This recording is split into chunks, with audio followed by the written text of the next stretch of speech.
On a 4 niveaux dans les romans diphtongues et ces 4 niveaux s'appuient sur le cadre européen commun de référence pour les langues, qui est la base des programmes de langue étrangère pour toute la communauté européenne.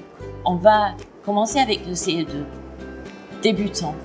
Des petits romans avec très très peu d'anglais dans le premier chapitre, quelques mots seulement. Et petit à petit, on introduit de plus en plus, mais ça reste très basique, très simple. Dire comment on s'appelle, poser une question très simple, faire un tout petit, très simple récit de faits qui sont intervenus, juste pour montrer que ces 2-3 mots permettent la communication. Hello, Valentin, how are you? J'ai fait un vague signe de la tête.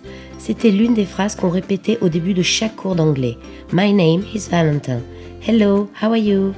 Donc là, ces romans-là sont pour CE2 ou CM1 s'ils n'ont pas eu vraiment d'anglais avant, voire CM2 pour consolider, pour mettre en confiance les élèves qui sont un peu en difficulté.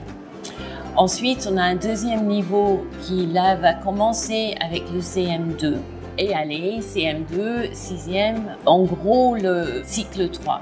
Ensuite, on passe en cycle 4, le troisième niveau, cycle 4, on commence en 5e jusqu'en 3e et 4e niveau, fin de cycle 4, voire début de lycée, donc 3e, seconde, première, même voire adulte. Les libraires me disent régulièrement que les parents vont acheter les livres pour les petits, pour leurs enfants, et eux prennent le dernier niveau en disant comme ça je me remets un peu à l'anglais.